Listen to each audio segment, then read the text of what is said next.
Hey Kevin, ready to spin some discs? Trying out for the new Princess Leia.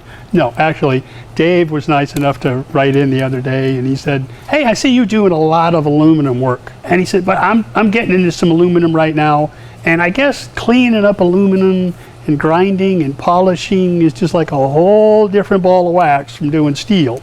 Yep, Dave, it most certainly is, buddy. And what I've found works best for me, at least, depending on how big of a mess I make when I'm welding things up, I like to start out with about a 60 grit flat disc on my little 4-inch or 4.5-inch angle grinder. And I'll just do that, use that just to get the welds. Whatever little beads I put on there, just to kind of shrink them down a little bit. Don't touch your base metal, just to get the welds down close. And then I'll switch over to an 80 grit to go ahead and blend them in. Get rid of the welds, hide everything that way. But of course, then you have to come back and get rid of all your grrr marks. And that's what you make with these is grrrs, because when you look at them, you go, because you got to grind all those out again.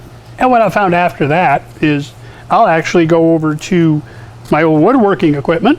Yeah, it still works. But here's a little dual action orbital sander, and I'll step up to the 120s and then up to the 220s grits on this guy, just to help polish things down, just to help get rid of any little marks that I made with my flat disc, kind of blend it all in, get it all one look again, get it all one surface. And then you start getting into the Scotch-Brite pads. This is a coarse grit, this is a finer grit. There's like 4 or 5 different grits of these, if you will, to get finer and finer and finer. And then I wind up just using an air tool for those and polishing them out that way. And what I have here is just a little piece of 5051 aluminum 16 gauge. You can see it's got a bunch of oxidation on one side. Nice little grrr mark where it was in the scrap pile out back on the other side. You do have to be careful about the aluminum dust, because you don't want to breathe that in, because that'll screw up your lungs big time. So dust mask, eye protection, definitely a must. And this is just the red Scotch-Brite, like I say, on a dual action air sander.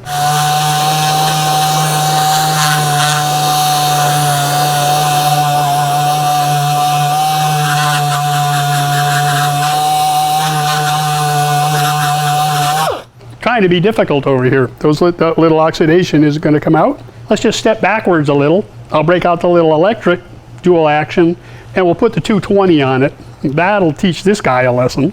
And the nice thing with this, using this machine right here, is it's got the little dust collector bag on it.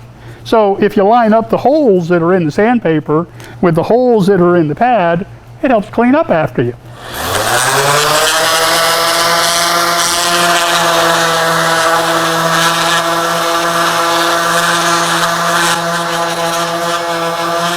Okay, got rid of that mess. Now back to this.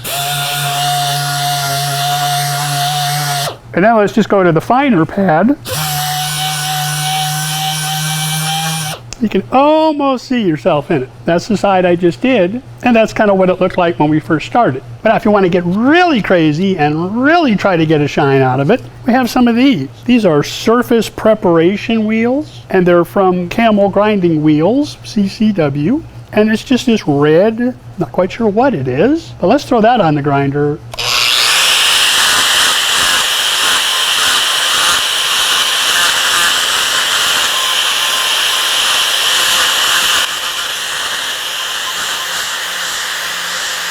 This is with the surface prep wheel.